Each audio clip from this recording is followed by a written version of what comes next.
Good evening, everyone. I trust everyone can hear me. The clock behind me says 7 o'clock, but it's actually 6 o'clock. Time just moves a bit slower and really, or quicker even. The clock hasn't been adjusted yet, I think. It's probably the solution. Welcome, everyone. I've got apologies from...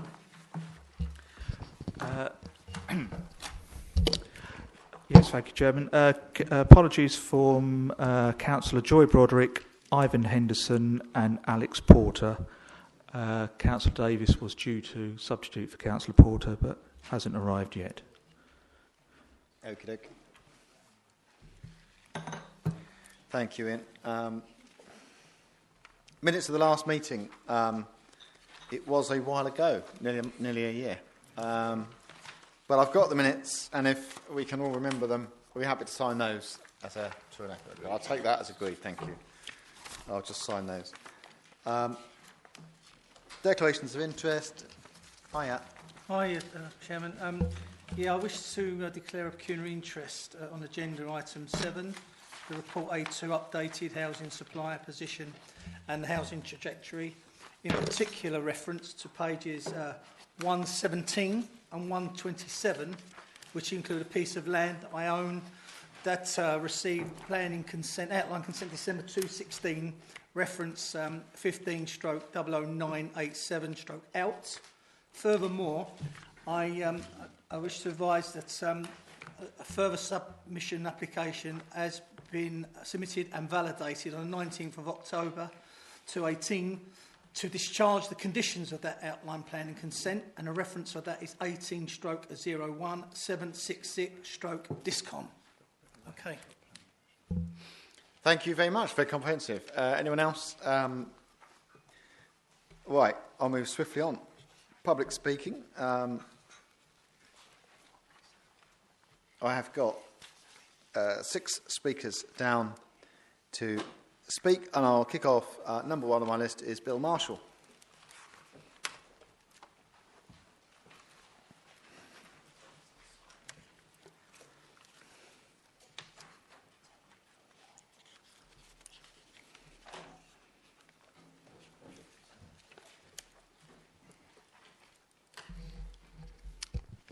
Good evening to you. Thank you for letting me make this statement. I would have preferred to ask questions, but was prevented by Rule 39.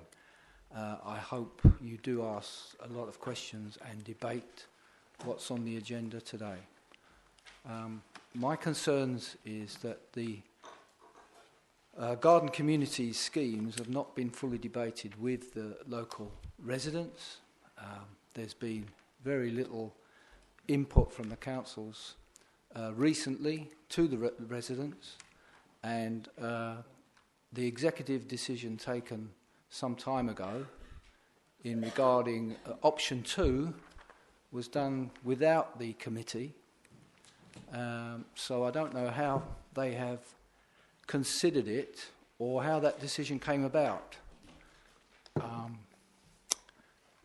Subsequently to making that executive decision, the Colchester Borough Council put a spanner in the works and went for the alternative option for the garden community proposals. And that is why I suspect we're meeting tonight to discuss it. The letter of the 19th of October submitted to the inspector is a bit late in the day. We could have been down the road a long time ago progressing with the garden community if the 3 councils had got together at the appropriate times and fully discussed at committee stage to come up with one plan. Colchester Borough Council come up with the alternative option, which we are now considering, and the inspector is obviously considering that right now. Hopefully there won't be too many problems with it, but if there are, then it leaves the local plan, section 2, in disarray, and there will be speculative development all over the district So whether we are going to go for option 1, 2 or 3 or the alternative option is a gamble. And Councillor Stock in the last local plan committee meeting was quite open and honest, saying that he wanted to raise £480 million for the garden community schemes. This is taxpayers' money that will have to be accounted for, and the residents do not have an input into this at all. The infrastructure costs are way over our budget on all of these schemes that are going to go ahead. Mr. Marshall. Thank you very much for hearing me. Thanks very much. Thank you. Okay, speaker number 2 is Carol Bannister.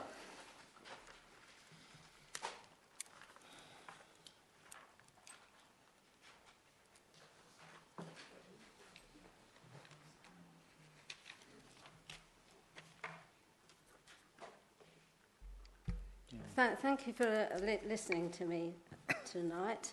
I'm here to make a comment about some information in Appendix 3 on item A2. I want to express my concern over a point that has been made in the other comments section of the officer assessment for the proposed development to the south of Thorpe Road, Wheeley, which has been allocated within the published draft local plan under policy SAMU 5. I will read out the entire comment and then pinpoint the phrase that I find unacceptable. It says, this proposal is the subject of a fair number of objections, both to the allocation in the local plan and to the planning application. All issues raised in objections have been resolved, but the planning committee has deferred any decision on the application until objections have been considered by an inspector through the local plan examination process. This means a likely delay in grant of outline consent until 2021 unless permission is granted earlier, for example, following an appeal against non-determination. Taking a conservative approach, it is assumed that no dwellings will be delivered in years 1 to 5. Now, I know we're not here this evening to discuss the deferred planning application. As you're all aware, this is a local plan committee meeting for which that document has been prepared. Now, duly made objections have been submitted by a significant number of residents to a planning inspector who is yet to be appointed. Surely it's up to the inspector to assess our well-thought-out objections. Yet the second sentence of the officer's comment begins with the phrase, all issues raised in objections have been resolved, which is most certainly not the case, and I would ask for these words to be removed from the comment. This is not the forum for me to outline all these objections yet again, but I will stress that emerging policy SP6, Spatial Strategy for North Essex, tells us that developments should be accommodated within or adjoining settlements according to their scale, sustainability and existing role, and that future growth will be planned to ensure settlements maintain their distinctive character and role. Consequently, there's no justification for the residents of Wheeley to see an increase in their housing stock of approximately 60% in a rural area of historical and ecological significance. This is not within the spirit of national planning policies, particularly as a significant number of residents have suggested that if indeed our village has to be increased by such a disproportionate amount, the development should take place on the previously used land that has been the site of car boot sales for many years.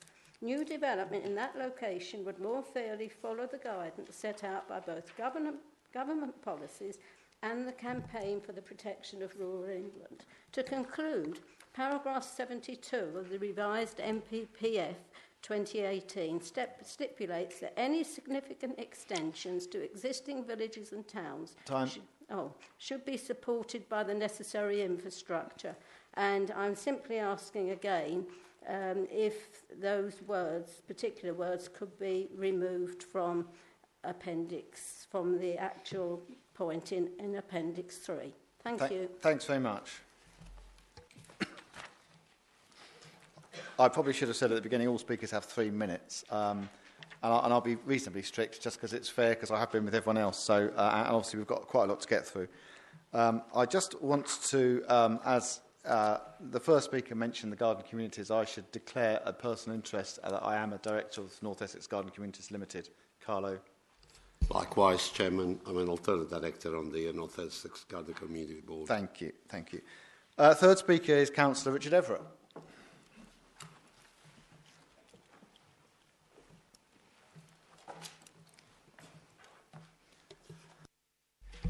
Thank you. Colleagues, we've worked hard in this council over the past couple of years to establish and maintain a 5-year housing land supply. Why have we done that? In short, we've done it to ensure that the presumption in favour of development does not apply. This means that speculative developers cannot dump their unwanted and unneeded housing in this district. Indeed, Report A2 you're considering tonight goes into great detail about the 5.66-year housing land supply the council is maintaining and how important this is. The term presumption in favour of development generally applies when the council does not have a 5-year supply, but there are other circumstances where it can be argued to apply. This is by no means a binary decision, i.e. a yes it does or a no it doesn't. It's an argument, mostly held at appeal, that has to be determined by the decision maker after hearing views on either side. However, this council's officers have taken it upon themselves to create policy by default in appeals. To be more accurate, the planning consultants and legal team on both the Thorpe and Edenside appeals are conceding the presumption in favour of development in their evidence and statements of common ground. They're conceding that the presumption in favour of development applies where it need not, because policies QL1 and EN2 are deemed to be out of date. The National Planning Policy Framework is quite clear, however, that just because a policy is out of date, it does not necessarily follow that the presumption in favour of development applies. Paragraph 11 of the NPPF itself states that there are exceptions, using the word unless. So it is quite clear that the Council in these appeals is conceding a presumption in favour of development where it does not need to do so. In fact, it is giving in before the discussion has even happened. That, bluntly, is the job of the appellants to do, and they're quite capable of arguing that themselves. They don't need us to turn over and play dead to argue it for them. This would not matter but for the fact that once development has been won by speculative developers because the Council conceded it, this then becomes a material consideration for all appeals following it. We will be in the position that, irrespective of having a 5-year supply, we still apply the presumption in favour of development, letting in all that unwanted and unneeded housing. In fact, it opens the door for all the speculative development we've spent so much effort successfully resisting for the past 2 years. This is policy via the back door. In fact, it's worse than that. It's a diminution of the democratic process. Councillors are meant to make policy, not officers, or even planning consultants and barristers. If this is not stopped, then you as the local plan committee will have been usurped. I urge you to change this now. Any time later will be too late, because the Thorpe appeal is being determined next week, and the Edenside appeal deadline for proofs of evidence and statement of common ground are in December. I'm sure that councillors in this chamber tonight will be as concerned as I am over this matter. If I was on the committee, I'd like to propose an amendment to your recommendation on page 89 of the report. Thank you. Thank you, Councillor Everett. My next speaker is Parish Councillor Asa Aldis from Wivenhoe.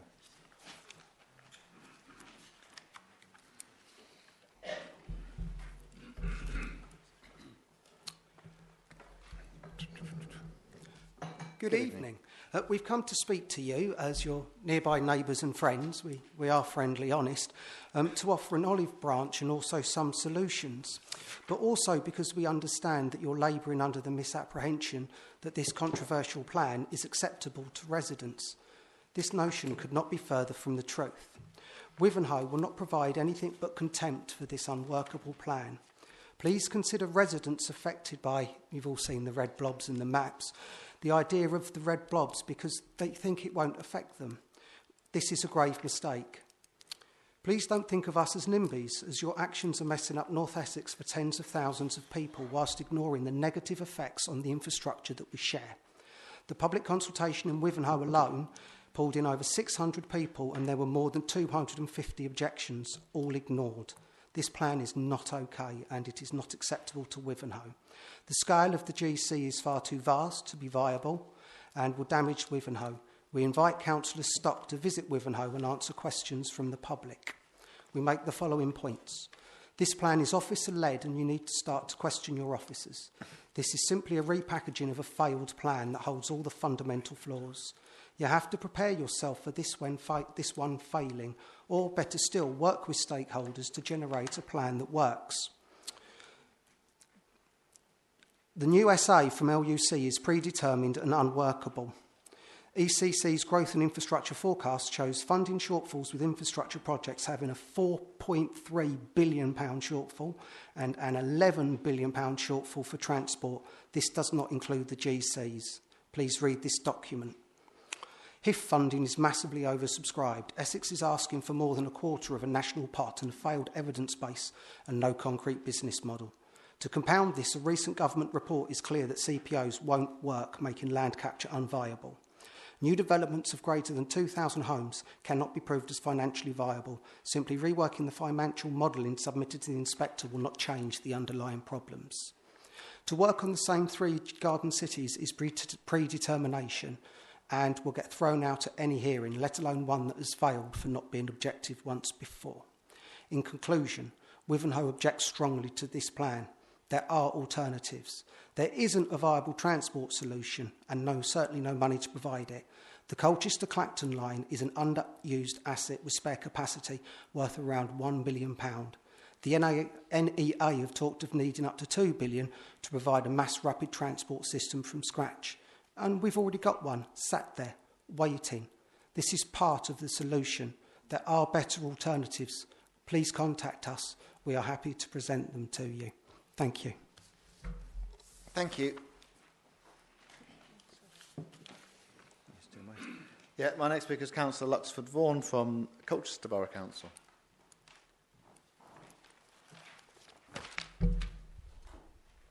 Good evening, councillors.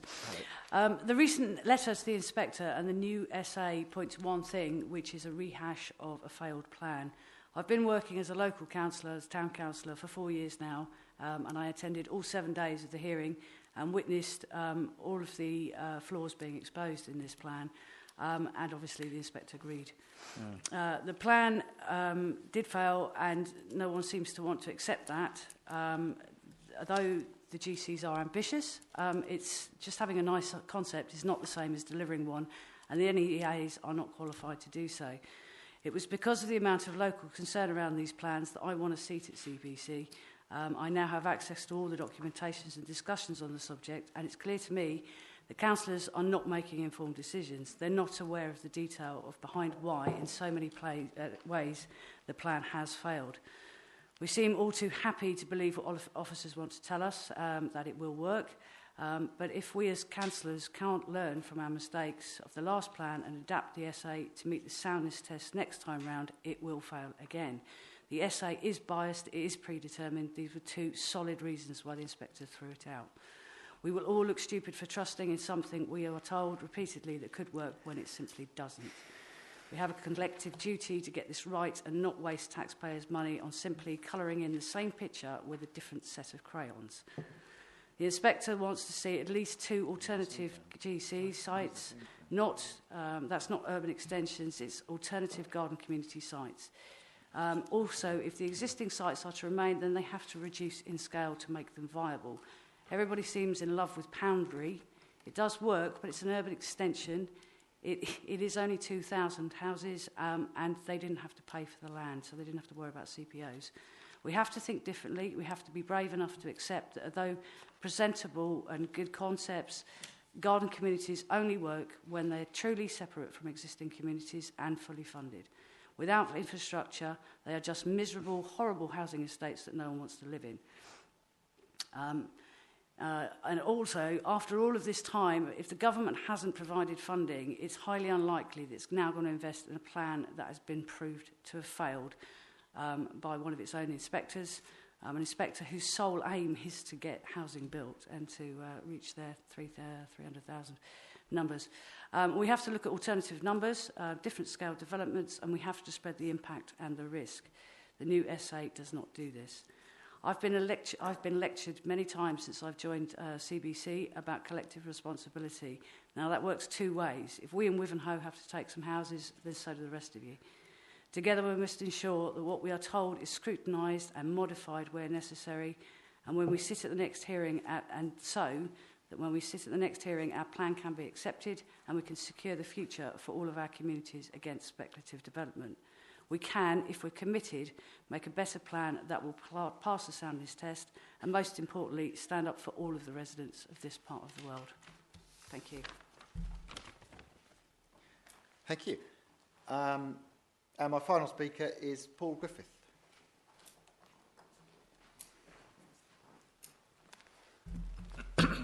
Good evening. Good evening.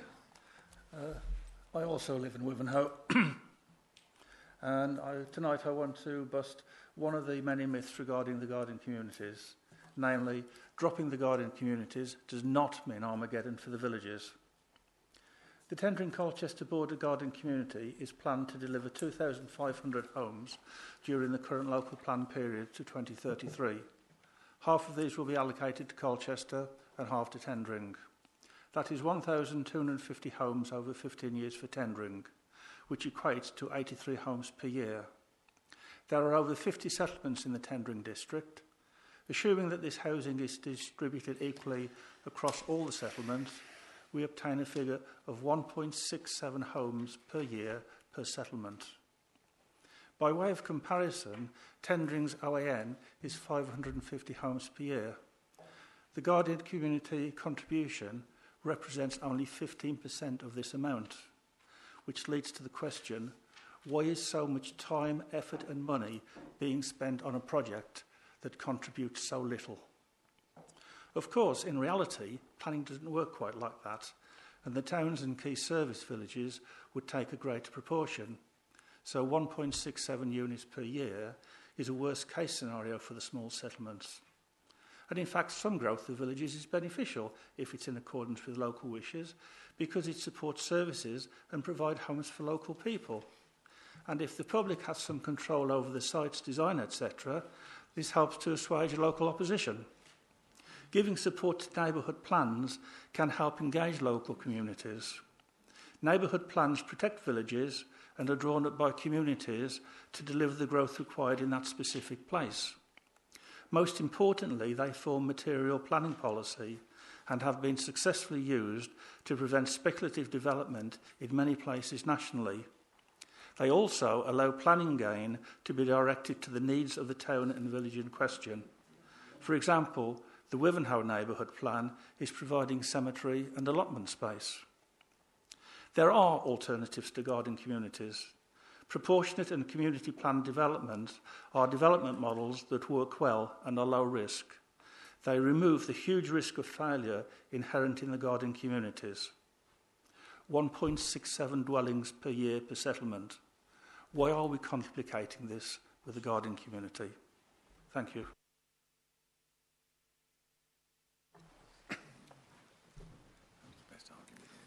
It was. I will move on to the next item, which is on page 11, the report of the Head of Planning, which is Gary, you're leading on this, aren't you? Yeah, please. Thank you, Chairman. So this is report A1, which begins on page 11 of your agenda tonight.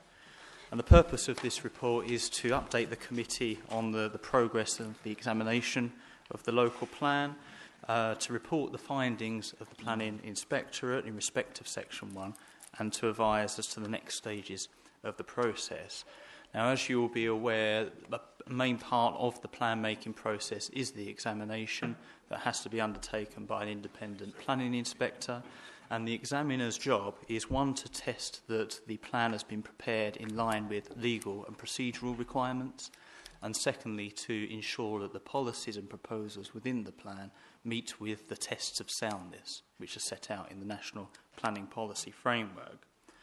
Now, for the plan that we've been working with Braintree and Colchester on, the examination process is already underway, and Section 1 examination hearings took place back in January and May of earlier this year. Section 1 of the local plan is what was examined. Section 1, you'll recall, is the plan for North Essex, which critically contains the proposals for the garden communities, but it also contains key policies on housing numbers and employment requirements. Since the hearing sessions, we received a series of letters from the inspector setting out their conclusions on the soundness and legal compliance of the local plan, and they're set out in some detail within the report. But essentially, on the legal and procedural side of things, the inspector was satisfied that the councils had met the requirements, in particular for the duty to cooperate and also meeting the legislative requirements to consult and to undertake evidence in support of the plan. In terms of the test of soundness, there are concerns that the inspector has raised, and you would have heard some explanation of that about the garden communities. In particular, the concerns related to the justification of garden communities over and above other options for development across North Essex, but also the evidence to demonstrate that those proposals are deliverable and economically viable. However, it wasn't all bad news, because the inspector also wrote back to confirm that the housing figures proposed in the local plan are based on sound evidence, and that includes the 550 units a year for tendering. The inspector also made positive recommendations in respect of the employment land figures in the plan as well. But to address the concerns the inspector had about garden communities, he wrote to us and all three authorities and gave us three options to consider for how to proceed to the next step. One option was to remove the garden communities from the local plan but leave the rest as it is, but commit to a review of the local plan within 3 years to deal with the housing that was proposed as part of the garden communities, which would have given opportunity either to bring back the garden communities or an alternative approach. The second option was to produce the evidence required to demonstrate to the inspector that these garden community proposals are sound, are deliverable, and are economically viable. Or the third option was to withdraw the plan and go back to the drawing board and start the process from the beginning. A decision of the three authorities as to how to proceed has been taken, and that's contained within the letter that is attached as an appendix to this report. And essentially, the letter which went out on the 22nd of October sets out what the authorities propose to do, which is to produce the evidence required to demonstrate the soundness of the garden communities. And the elements of that evidence are listed there in the executive summary of the report. A part of that is the sustainability appraisal. There's a requirement to relook at the sustainability appraisal because the inspector had concerns about how that was prepared. That work will be redone with a different consultant. And there's also a key element in here about engagement with communities. And one of the elements is once the evidence has been produced, it will come back to committees to make a decision on whether that evidence goes forward to the inspector.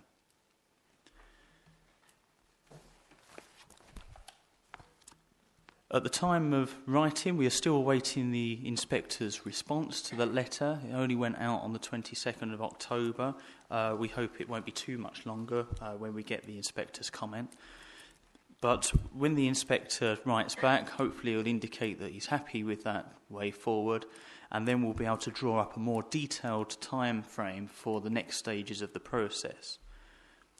But you will see here that there are some initial stages that we were looking at, and that's to get the evidence produced and agreed to go to the inspector by February of next year, and that further examination hearings will be held in the middle part of next year, probably following the local elections. And a detailed local development scheme setting out the timetable will be brought to this committee in due course once we've understood if the inspector is happy with how we propose to proceed. So if we turn to the recommendation on page 13, the recommendation is purely that the local plan committee note the content of this report, but I again point out that the letter that has gone to the inspector is attached as an appendix to this report, including enclosures to that letter, including information about the sustainability appraisal as well. Thank you, Chairman. Thank you, Gary. So, yeah, there's been an awful lot going on. I seem to have spent most of my summer on this issue. But we have got some progress. We are moving forward, as Gary has explained. Jeff. Thank you, Chairman. Thank you, Gary, for that as well. First of all, I did want to assure the people who came to see us from Wivenhoe that we're not officer-led, and this committee actually debates and discusses matters very, very seriously and at great length before it makes decisions, but they've clearly left, so I can't do that. Also, a lot of numbers were put forward by one of the gentlemen in particular. Could you please confirm for me that the numbers that will actually come from the garden community over the 15-year period? And he also broke that down to each individual area. I think he used a figure of 1.6. Could you perhaps explain that in your terms so that I can understand that? That would be good. That would be great for starters. Thank you. So the garden communities across North Essex in total propose up to 43,000 homes, but that's over a much longer period than the local plan period. Within the local plan period, it's envisaged that there would be 7,500 homes, but for the tendering Colchester element of that, the figures are 2,500 for the East Colchester West Tendering Garden Community. And if you split that down the middle, half each, that's 1,250 homes towards the tendering housing requirement. Turning to the gentleman, Mr. Griffiths' suggestions about the 1.6 homes, I haven't heard that before. That's a new one on me, so I don't want to comment on the validity or otherwise of that. But I think the point that Mr. Griffiths was trying to make is that instead of having a garden community in one location, you could split up all the development and every settlement would have an element of that. All I would say in response to that, and it's a shame that Mr. Griffiths is not here to hear this, is that, as we well know, our villages and towns in tendering are already expected to accommodate a significant amount of development. In particular, the key service centres, including Wheeley, including Elmstead, Alresford, Thorpe. So to suggest we haven't considered that is wrong, because those villages will be contributing towards the growth of tendering, as will our towns. If I just add to that, on that point, and I take your point, Councillor Bray, I find it extraordinary and frankly quite rude and a waste of this committee's time that the last three speakers, all of whom don't live in this district, but we allowed them to speak. We're all interested in what they've got to say. And the minute they've spoken, they've upped and left. And I do find that quite extraordinary. So they don't get, what was the point of them doing that, really? It's just wasting all our time. And, you know, there were some good points made. The final speaker there, Paul Griffith, made his point that you're referring to. I think he suggested there were 50 communities across tendering. I don't know quite how he's worked that out. There's 27 town and parishes. There's Clacton as well. Anyway, but the irony of that is, I was just chuckling to Nick, because he remembers well, and I know, Gary, you'll remember well, that we had proposed that idea of having 6% uplift across every parish, town, hamlet, village in the district. And one of the main reasons we couldn't do that was because of the strong objections we got from Colchester Borough Council.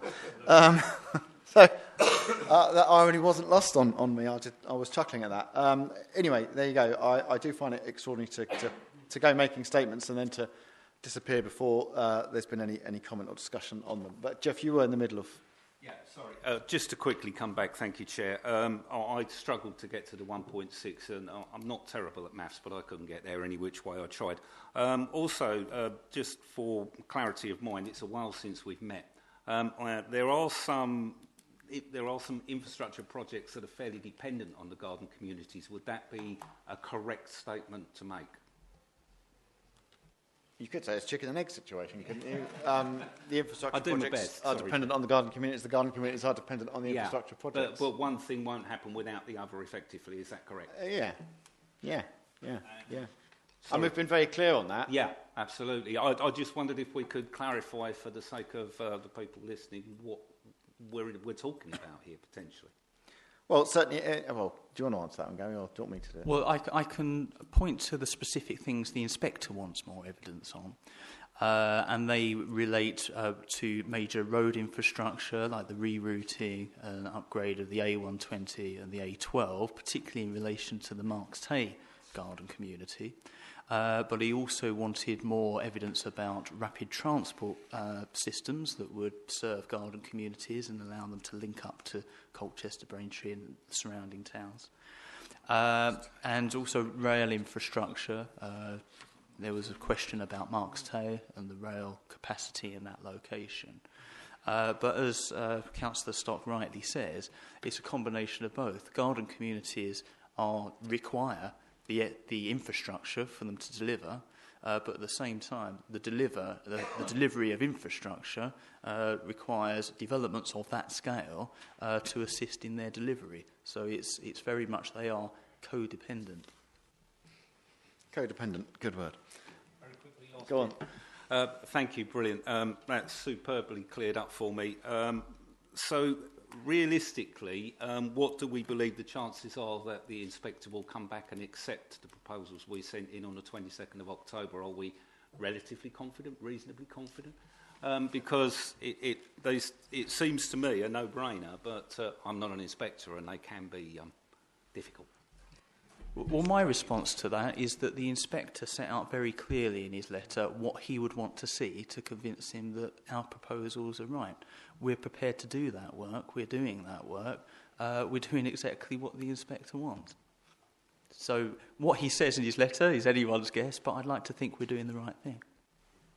I mean, if playing devil's advocate a little bit, if I were the inspector, I might question why it took 5 months to get a response back, because that has been an awfully long time. But I'm afraid that is the nature of democratic decision-making across 3 district councils, not just one. It's not just us responding. It was all 3 councils coming to a unified and united view on the way forward. And, Braintree District, Colchester Borough, Tendring District, we're talking about representing 500,000 people. It's a big old chunk of England. It's a big area, and it has taken... Obviously, would have liked it to have been a much swifter response, and we can sort of, I do wonder... I was making jokes about the inspector checking his inbox every day, checking every time the postman turned up and not getting the letter, but it took 5 months nearly to reply to him, and it's been a long time, but, hopefully we've come up with a good response. And I'm optimistic and confident, but by no means is it guaranteed that he'll respond positively, but I think we have to be positive and optimistic, and I think there's every opportunity and every chance he would. Do you want to... Yeah, I mean, realistically, I absolutely agree with you, and the fact that initially the plan was put in the first place by all 3 authorities must mean that they at least agreed with it then, so I'm not quite sure what's changed, if anything, since. But it's difficult for me to understand why 3 authorities would agree an application or a document was put forward, and then one of them suddenly decides to change its mind. We have 3 speakers who come along and poo-poo it and then sort of leave, as you say, quite rudely. I don't really understand that. But, hey. Well, I was invited to Wivenhoe. I'm always up for an invite. So, happy to go along and explain to them the benefits of it. Don't see any problem with that. Carlo, you were next to speak, I think. Yes, thank you, Chairman. I would like to also add my dismay at the last 3 speakers, which gave us the lectures and then cleared off even before you gave it to the officer to respond. Absolutely disgraceful. Chairman, I'm getting rather tired of all these petulance out there, people condemning the work we're doing with the North Essex garden community. Quite frankly, the one biggest bear that we all bear as councillors are the continuous reverbal of we don't provide infrastructure first. This is what the North Essex garden community will do. They will deliver the infrastructure, they will deliver the road, they will deliver the ring road between the A120 and the 133. They will relieve Colchester of most of the problems they've already got, contrary to the fact that new application, new permissions should not fix old problems, but with the garden communities we will be able to do that. There are 300,000 people between Colchester and Tendring.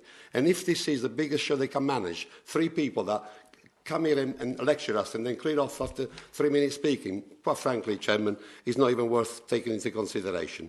My question is, once the evidence is collected, and we're hoping to have an examination by June 2019, will there be reconsultation with regards to the evidence that we've collected? And if there is, what degree of consultation will there be? There will be consultation, particularly on the sustainability appraisal. That is actually a legislative requirement of that process. The nature of the consultation is interesting because this evidence will be very much technical in its nature. It will deal with sort of the technical aspects of viability, the technical aspects of deliverability, and the technical aspects of sustainability. I don't, unless told otherwise, I don't envisage it as being the kind of consultation where you sort of meet lots of people and invite their views. This is consultation on the robustness of the evidence that is being produced to justify and to support the proposals that this council is fully behind. Can I come back? Go on. Yeah, and I guess that was the what was being proposed. I think we need to be very clear that this is not going to open the floodgates to people to come to their with the adverse comments again to the proposals. I think we must be very clear to say that the consultation will be on the technical sustainability of what the inspectors required. Otherwise, we will be leaving the doors wide open to really, quite frankly, useless comments. And just in addition to that, Councillor Guglielmi, the evidence before it goes to the inspector will come back to the respective committees of the 3 authorities for sense checking, making doubly sure that we're comfortable with the approach that we've taken before it goes back to the inspector. Go on. And on that note, I'd like to reinforce the fact that we have kept all our members well briefed on the process and the progress of the gathering communities, and I'm very pleased to hear that will be continued for the next stage of the whilst until Part 1 is adopted. Thank you very much, Chairman. Yeah, and I also want to restate what Jeff said in response to a comment one of the Wivenhoe speakers made that we're being led by officers and we shouldn't be led by officers. And you know, anyone who's been part of this process, as we have for quite a number of years now, will know that's absolute nonsense.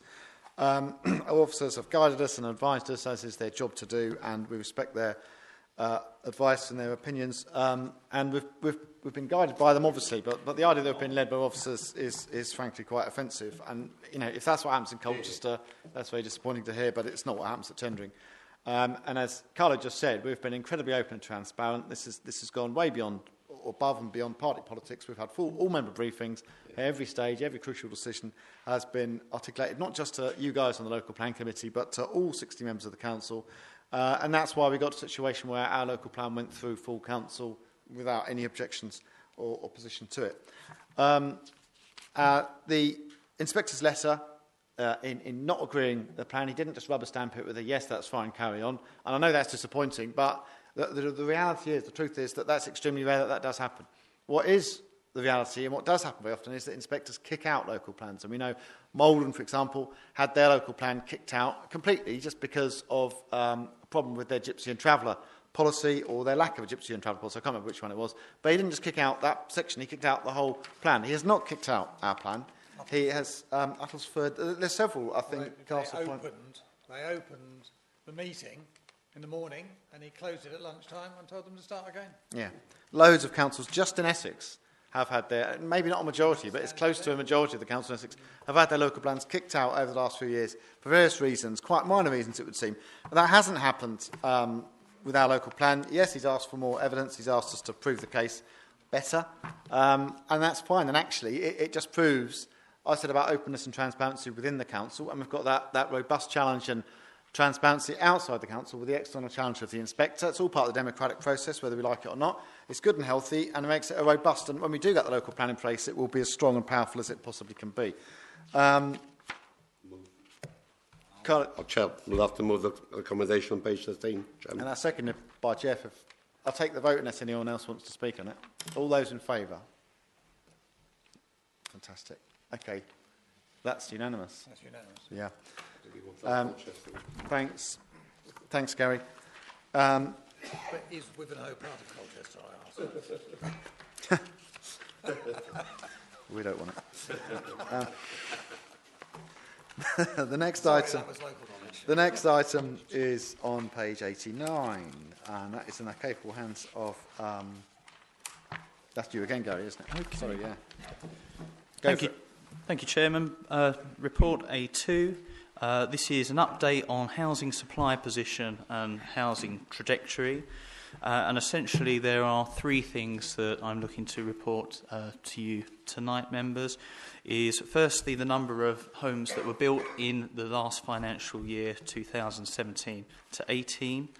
And I'm pleased to confirm that that was a net increase of 565 dwellings, which importantly is above the requirement of 550, which has been agreed by the inspector for the local plan as being based upon sound evidence.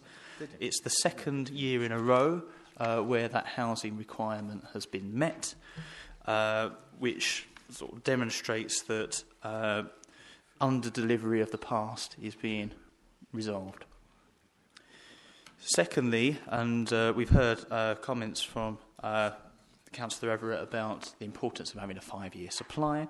I'm pleased to confirm that we do have a 5-year supply.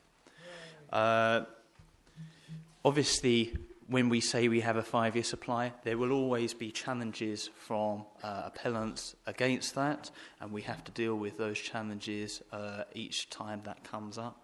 But the evidence contained within this report, we believe, demonstrates that there is a robust 5.66 years of deliverable housing sites. And critically, that reflects the local plan inspector's conclusions on our objectively assessed housing need.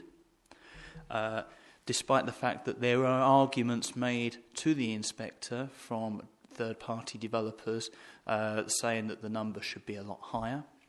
And that was following latest set of population projections as well. But despite all of that, the inspector accepted our argument that the projections are flawed and that we have a special case in this district for having a different figure. And he upheld that. Critically, the evidence contained within this also takes into account the new methodology set out in the National Planning Policy Framework for determining whether a site is deliverable or not.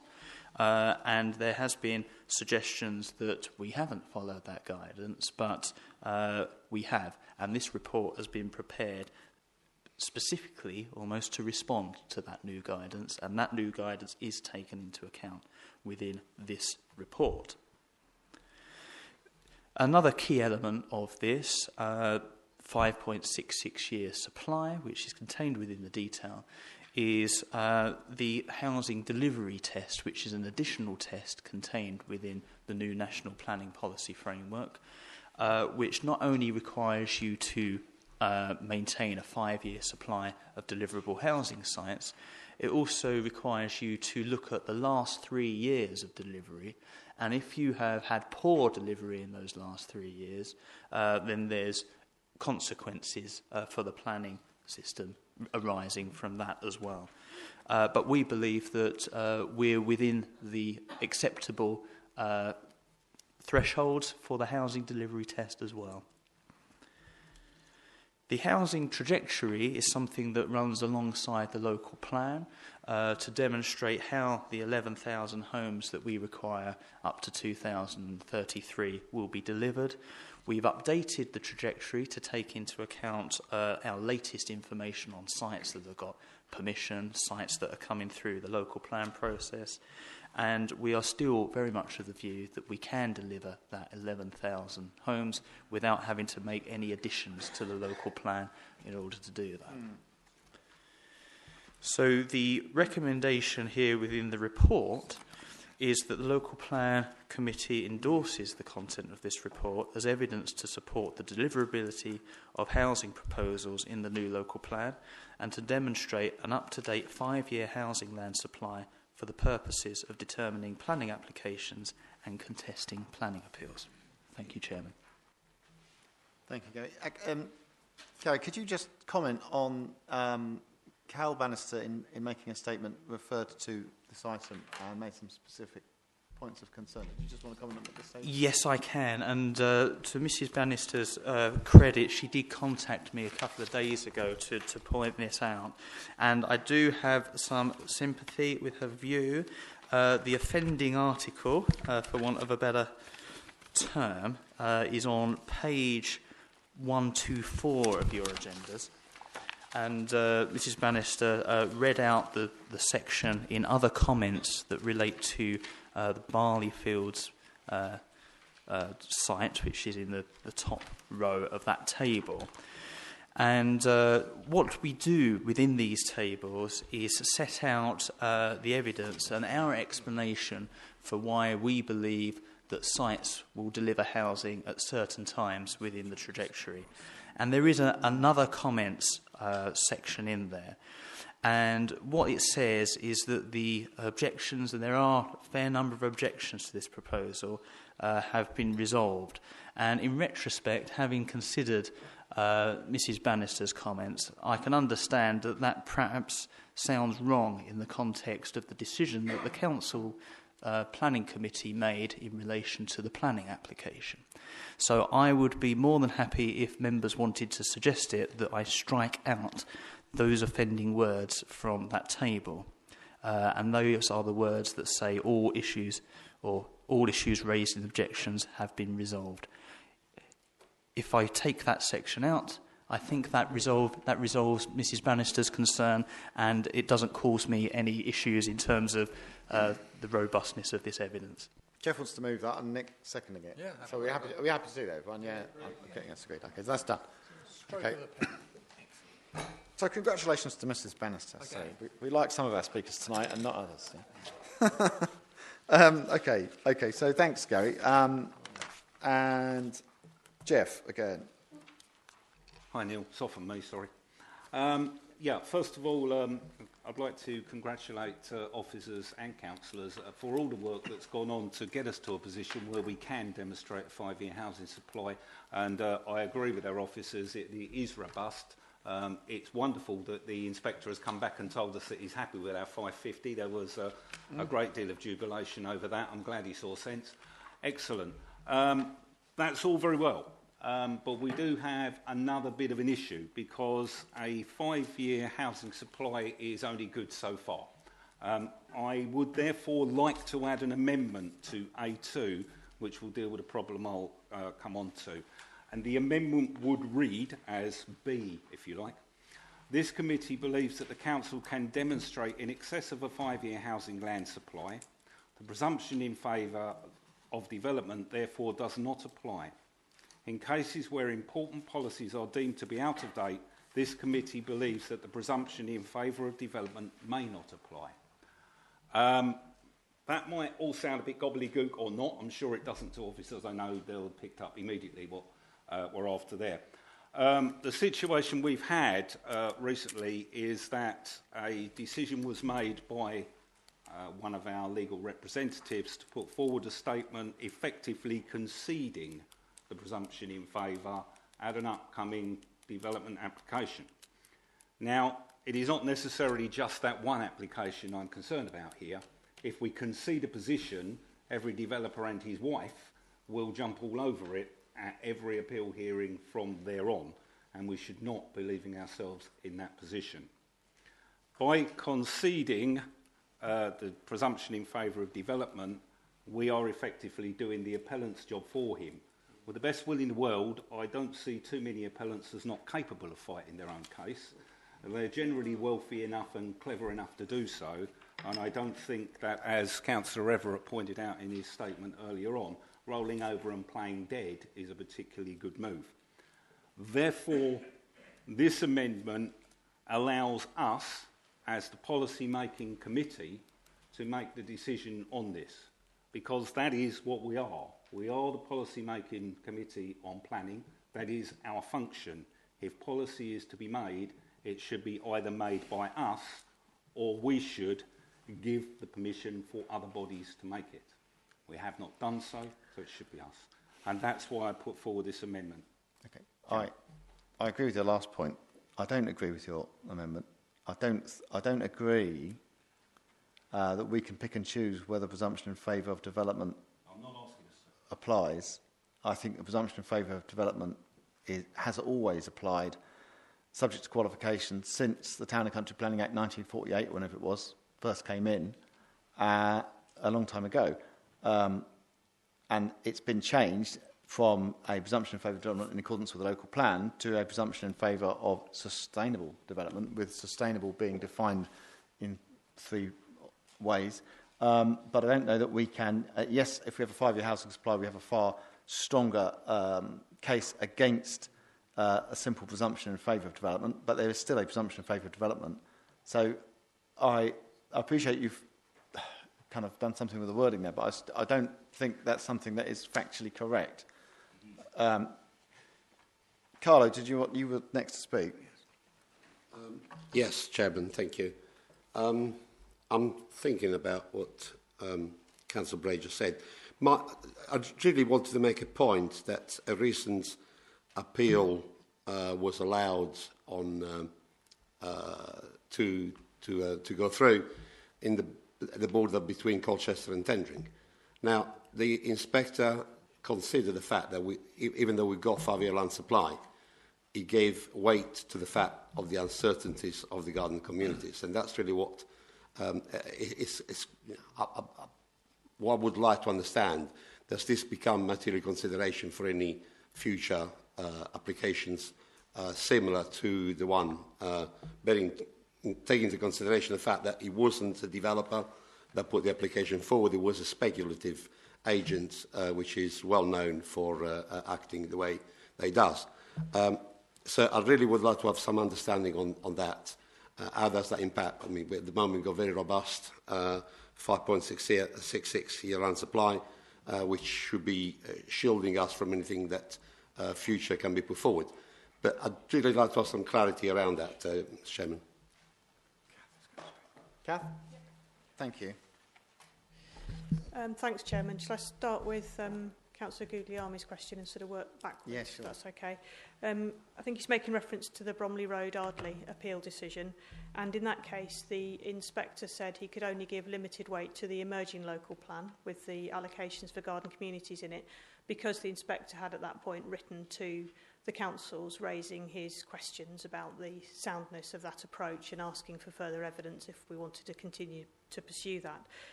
Yes, it does have implications in terms of I think it was an indication of what weight we can give to the emerging local plan at this point in time, particularly in regard to garden communities policies and things that affect those garden communities policies, because obviously he also wrote to us on other matters such as the housing number and was very clear that that's robust, and you could infer from that we can give that significant weight. So I don't think it's a sort of one-size-fits-all. I think you have to think about the various elements of feedback that the inspector gave us through his examination, because that examination is probably the most thorough examination we've had of the policies from the emerging plan, although obviously they do get tested in the development management appeals as well. The amendment that Councillor Bray referred to, I think the kind of nub of it is whether we can consider the policies in the adopted plan to be up to date or not up to date. No, he's shaking his head. Okay, well, I think that is really important, whether we can consider them to be up to date or not up to date. And the position that the council's been making decisions and defending appeals is that it's accepting that those policies are not up to date because the plan was time limited, and the critical policy at the beginning of that plan specifically refers to being up to 2011. However, and that means that the tilted balance would apply. However, we could also argue that we can give that policy significant weight because it is largely in line with the MPPF, and the fact that we've got a 5-year housing land supply can also be given significant weight, and so we have a strong and robust case when we're going into those appeals. And we've seen some successes and other failures in arguing that, and we've had a real mixed bag of appeal decisions over the last couple of years with some quite confusing messages. So yes, we have looked to our sort of external legal advisors to pick their way through those decisions and to come back and suggest the best strategy for going forward. And the advice we're being given at the moment is accept that those policies are not up to date, but argue that you can give both the 5-year housing land supply significant weight and those policies because they're largely in line with the MPPF. That's what I'm after, almost. Well, that's how we're approaching them, so maybe we agree, after all. Almost. I could agree your wording if it was differently worded. How differently would you word it? If you said this committee believes that, as the council can demonstrate in excess of a 5-year housing land supply, the presumption in favour of development therefore should not apply, yep, even in cases where important policies are deemed to be out of date. You could change those words. I think I could accept that. Just to clarify, I mean, the officer made exactly the right points. Policies being out of date are an issue, but as you rightly pointed out, we have had a mixed bag of inspectors' reports, some of which have given weight to our policies despite they're out of date because they are in keeping primarily with the new National Policy Planning Framework. And that, therefore, has stopped the presumption in favour applying. And that's what we're after. We want to fight, not to not fight. That's basically what we're after. What we're saying is, yes, we appreciate that inspectors, to be honest, you throw a ball in the air, it could come down anywhere with those. But we believe we should fight our case and appellants should fight theirs. And that's really what we're after here. So I agree with 99% of what you said. It's the 1% we're struggling with. But the wording you've just given there actually is not a problem for me. Okay. Carlo, you want to come back? Yeah. If we take your choice, the reason I asked for clarification on the Bromley Road appeal, there's very much the part of the reason I wanted to understand whether that become material consideration for any future decision by the planning committee when considering applications. So therefore, if we got a very strong supply, yearly of land supply, we should be suitably able to defend ourselves from unwanted application and also not aggravating the developers or agents, not developers. There's a big difference between developers and agents here, to do the easy work for them. I will take your revised wording, and if it's all acceptable, I will second that. Okay, I'll ask Lisa to look at what I would make the point in terms of managing expectations of all members and members of the council and members of the public indeed, that obviously we are not in a position as local planning committee to override the National Planning Policy Framework or planning law, etc. And that's obviously not what we're trying to do here. I'm just sort of stating that for the avoidance of doubt. Took that word out. Made it of should. And then But you carried on with this. even.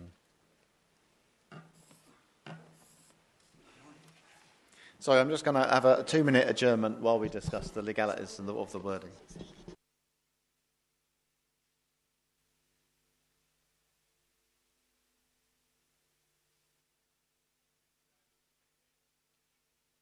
Right.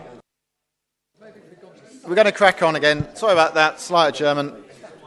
For the benefit of the public, thank you for bearing with us there. I appreciate that's a little bit tedious, but it is important we get these things worded right. And as Nick said, it's something about angels dancing on the head of a pin or something. But it is important to get the wording right. So we've got, therefore, a motion being moved by Jeff and seconded by Carlo. They'll confirm that otherwise in a second, that this committee believes that as the council could demonstrate in excess of a 5-year housing land supply, the presumption in favour of development therefore should not apply, even in cases where important policies are deemed to be out of date. Okay, Lisa. No. This is the torpedo coming in. No, I'm perfectly happy. It's a member's decision.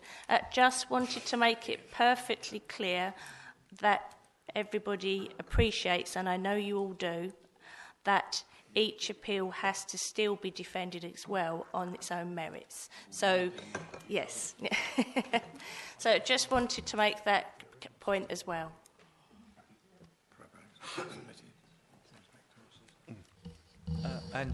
Chairman, what you've just read out would be a paragraph B, which would be in addition to what's printed on page 89, which would be a paragraph A. Thank you, Ian. That's a very good point. I did rather neglect to say that. And, well, the key and important point. Well done. Someone's paying attention. Thank you. Dan. Yeah, thank you, Chair. I'd just like to endorse what Councillor Bray has said and the decision that's been arrived at. I think we should come from a position of strength when we approach appeals. It is obvious from reading appellants' consultants' reports that they clearly think that saying in every other line within their reports that we can't demonstrate that the presumption is in favour of development, that they think it's important because they're mentioning it every other line in their reports. So I'm pleased that we're able to stand up in some way to them, I think is what I'm trying to say. Yeah, I mean, all I would say is that having a 5-year supply, which we've definitely got, doesn't stop us, doesn't allow us to stop everything we want to stop. Just like not having a 5-year supply doesn't mean that every single application gets through without us being able to stop anything. But obviously it strengthens our hand massively, the fact that we definitely can demonstrate the 5.66-year supply. So the motion, the full motion, with the wording on the bottom of page 89, plus as A, and then B as the wording I just read out, was moved by Jeff, seconded by Carlo. All happy with that? Thank you very much. That's all agreed. Thanks very much. Carlo. Can we send within our town council minutes of the meetings?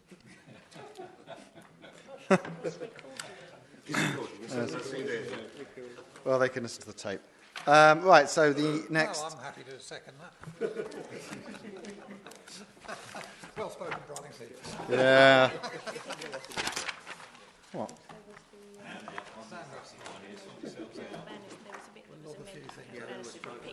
That was a separate vote, wasn't it? Oh, right, okay. All right then. Good. Okay.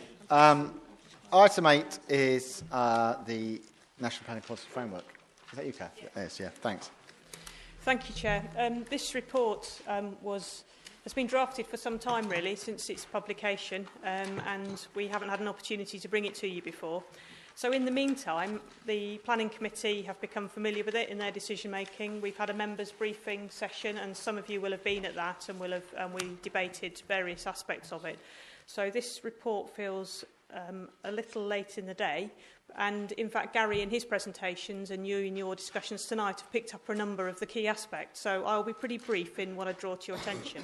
I think the overarching thing is it's really government reaffirming that delivery of more housing is absolutely top priority in the planning system at the moment, and they've re-emphasised a number of key points to try and make that a reality. So, for instance, I'm turning now to page 140, and I'll just run through some of the key elements in the supporting information. It reaffirms that the local planning authorities need to establish a housing requirement figure, so that's the 550 for us. We've already discussed that this evening, and introduced a new way of calculating that need, and Gary covered that in his report. So there's a new standard methodology for arriving at that figure to try and get sort of consistency nationwide and reduce some of the debates and arguments about that figure. And as Gary's already said, we not only now have to maintain a 5-year supply of housing land looking forwards for 5 years, but we also have to reflect on how we've performed over the past 3 years. And the good news is that here over the past 3 years we've met 89% of what was required of us, which is well above the threshold required at this point in time. There are transitional arrangements to give authorities an opportunity to reach the target of 95%. So we're doing well in terms of 5-year supply looking forwards and also in terms of delivery looking backwards. The definition of deliverable sites has been tightened up, and Gary said that the report number 2 that we've just looked at in terms of the trajectory in the housing supply reflects those new tests. They're tougher tests, so that if something's got outline planning permission, you can't automatically assume it will be delivered in 5 years. You need specific information to demonstrate that, but we're still performing well against that new harder test. Definitions of affordable housing have changed slightly.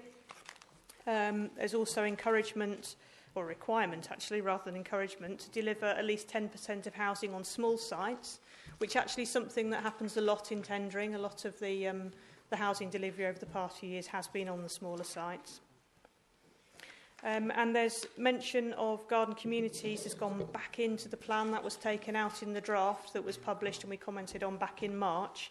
But the government's support for those larger strategic sites with the infrastructure being delivered alongside the housing is back into the guidance now.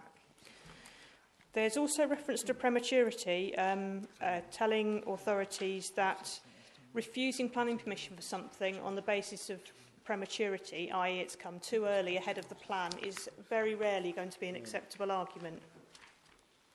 So your sister committee, the planning committee, needs to bear that in mind in determining planning applications. In terms of plan making, so more the subject for this committee, it reinforces the review requirement for every 5 years. So once the local plan is adopted, it will need to be reviewed within 5 years, which will actually mean starting to gather evidence and starting consultation pretty soon after it's adopted. So it's a kind of continual process to keep it refreshed and relevant and up to date. There's a slight easing of the requirement in terms of strategy. So the local plan for this district is currently being tested against a requirement to demonstrate it's the most appropriate strategy. In the new MPPF, if we were being tested against that one, it would be an appropriate strategy. So you wouldn't have to show it was better than any other strategy, just that it was appropriate in itself. And in terms of viability, the government have changed the landscape a little bit, saying that if we test viability of sites that go into the local plan and they're seen to be viable, it will then be very much for the applicant to demonstrate that's not the case, and the onus will be on them to provide robust evidence that's not the case if they want to argue for any reduction in contributions or mitigation when it comes to applications. And also an assumption that that information should be made public in future rather than suggesting that that information is sensitive because of the financial information in there. So it will perhaps put a bit more pressure on developers to meet the requirements.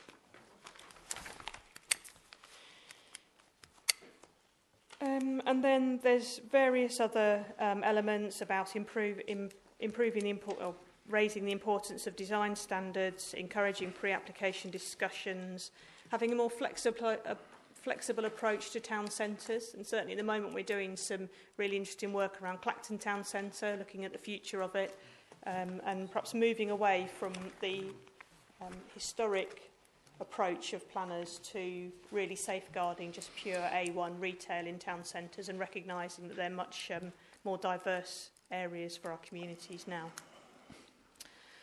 Also saying that our policies and decisions should support healthier lifestyles. There are some changes in the way that we can protect ecology, particularly older trees. Asking us to be more flexible about the way we make provision for employment uses and recognising the specific needs of different types of employment uses like storage and distribution. And then just, if there's any doubt in anybody's mind still, just to say that the MPPF, the new MPPF, became relevant from the day it was published. We had to start having regard to it for decision-making purposes. But we are in a slightly curious position, so that's for determining planning applications. We have to look to the new MPPF, but our local plan, because it's already been submitted, is being tested against the old MPPF. Yeah, so just a little twist. Thank you, Chair. Thanks for that, Kath. I know it's completely not related to the MPPF, but I noticed in the budget yesterday there were some quite major announcements about planning in respect of the Letwin review and some of the changes. And I would simply suggest members sort of look that up, because there was some talking about. I had to get an email on it. We all did. Yeah. About trying to get a faster build out of the bigger sites by having a mix of housing, because at the moment they deliver one house at a time, just because they can only sell one at a time, whereas if you had different houses, you could sell one of each different type at a time, which makes sense. The National Expert Committee sounded a bit amusing. When I say amusing, I mean a little bit scary. I don't know who national experts are. To advise councils on the different types of properties that should be offered on large sites. And they'd also handle appeals where there was a dispute between developers and local authorities. That's a sort of watch this space one, isn't it? It's all cases. Well, exactly, yeah. Incentives for home builders to change plans for existing sites, so they start offering a variety of property types immediately. That makes sense. Councils to be given a more muscular role in guiding major home building projects, and the power to purchase undeveloped land for 10 times its existing use value.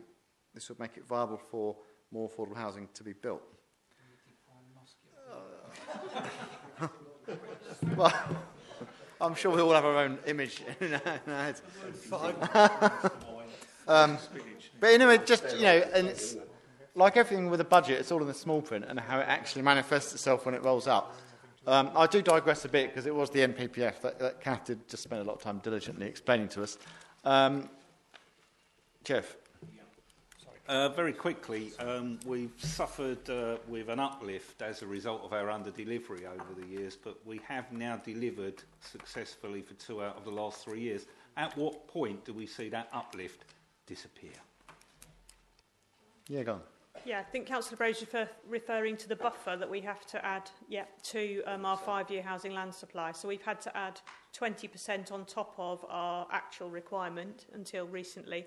But because we've delivered successfully over the last 2 years and reasonably successfully over the last 3, we've reduced that to 5% now. So the calculations in A2 were based on a 5% buffer, and that's the way we'll be determining applications. Thanks, good answer. Carlo, sorry, you did indicate and I missed you. Yeah, thank you, Kath, for that presentation. I think it was quite well summarised. There's a couple of areas I'd like to discuss. There's the premature thing about land coming forward. I noticed we got the chairman of the planning committee here tonight, and I would imagine that would be one subject of the brief to members of the planning committee to ensure that does not become a reason for refusal. My questions are on neighbourhood plans. There's been some conflicting information on there.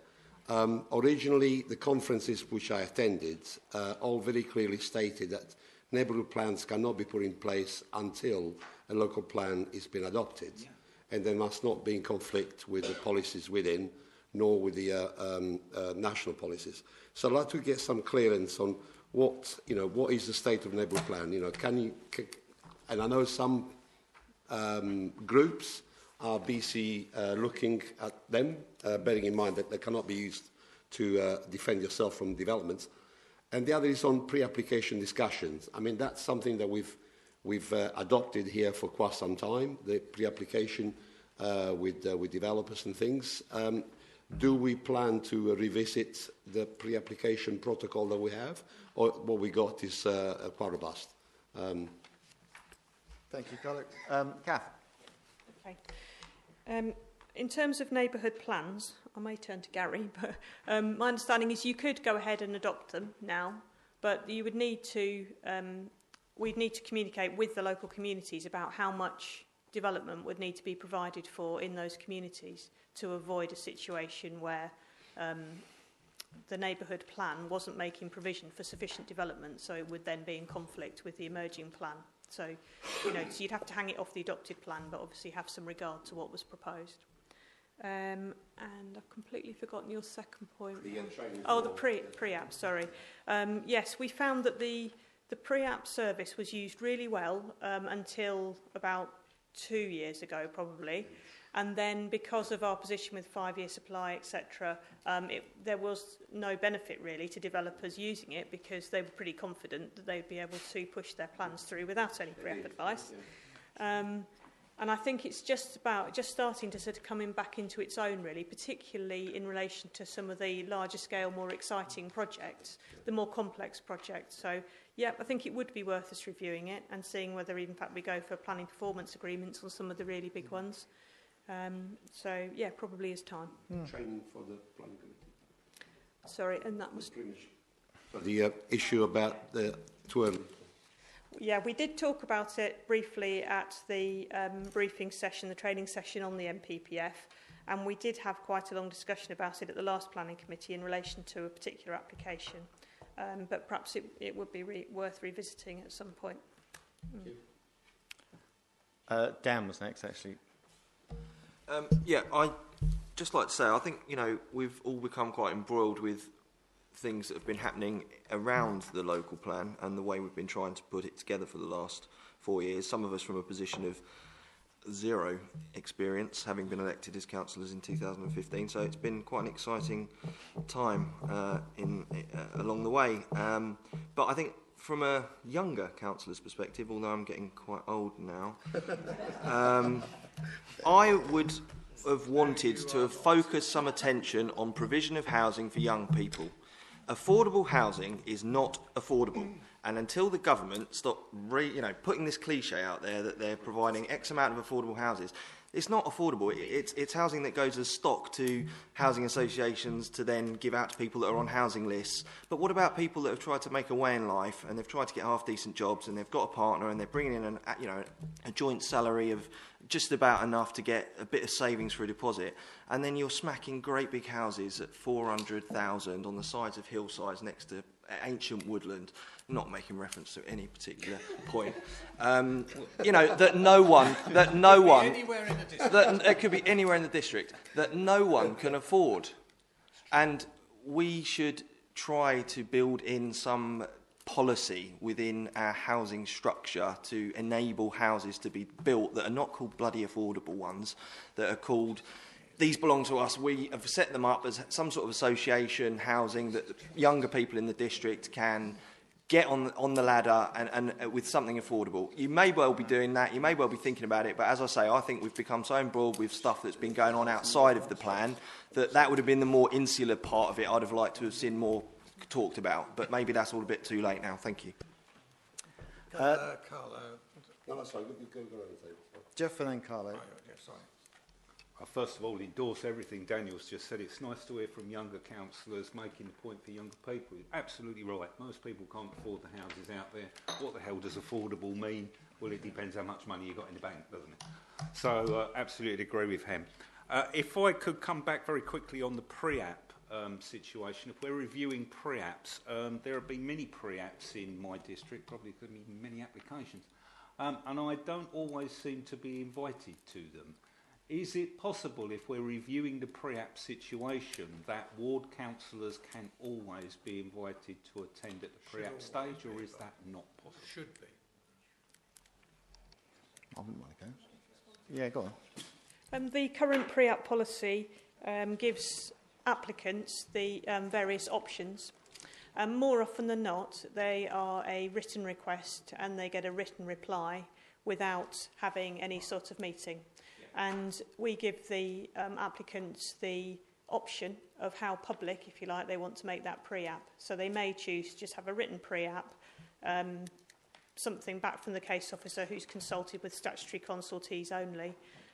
For some of the larger ones, we do include the option to have a meeting where we would invite ward councillors to that, and parish or town council reps, as well as some of the key statutory consultees. If there have been any of those in your area, you should have been invited to those, but they perhaps haven't reached that kind of level, and that might explain why not. But if you've got concerns about a particular one, I'll check it for you. Carlo. Yeah, first of all, if nobody else has gone to move the recommendation, page 139, I will. I'd just like to address from the point that Councillor Land made about the affordability of new homes. We have set a scheme up in our neck of the woods by engaging with a developer, with a willing developer who has donated houses which 8 units, which in about 10, 15 years will double and treble. The revenue from that, the rent received from that will be ploughed back into building new homes. And that's very much the thing that we all need to do. We need to engage with the system. We need to look outside the box to tackle just what Daniel was talking about. You know, there is a massive deficit. And if you think we've got a problem here, there was a programme on the TV the other night about London housing. You know, with 600,000, we've got very much more than a one-bedroom flat with shared services and things, you know. So we should think ourselves lucky where we are, that we still be able to afford a mortgage with, you know, some 40, 50,000 pound income. In London, you have to really be in the bracket of 150, 200,000 pound a year before you can actually could be considered for a mortgage, which is absolutely incredible. So really, what I'm trying to say is, you know, it's all our duties. They're down to us to engage with developers out there and have this conversation to tackle the shortage of affordable housing we got. Unless the government comes forward and puts some incentives on developers to build affordable houses, they were not going to build them. You know, that's one thing that, you know, I don't agree with the way that, you know, the shouting of the rooftop, we need housing, and they do absolutely nothing to tackle what needs to be done in order for the developers to deliver those. But, I mean, this is obviously a wider debate, but I'm 100% with you, Dan. And, you know, the sooner we all talk to our developers, the better we're going to be as a result of it, Chairman. Thank you, Carlo. So we got as far as the recommendation on page 139 being moved. No, Mark got in there first. Thanks, Mark. I think there's probably nothing left to say on the subject. Are we happy to agree that it's been moved and seconded? All those in favour? Thank you. Okay. That is all, folks. Thank you very much for coming. Good meeting, and see you next time. Well done. Next year? No, it'll be, well, it might be next year. It will be next year, but it could be either, it could be January, February, or July, August. I'll even give you a pen back.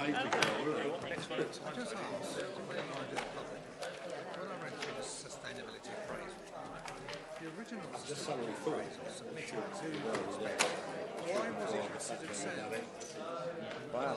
I know, I don't know. I put that question in. And how did we judge it as sound? I've just heard. We've done it through the commercial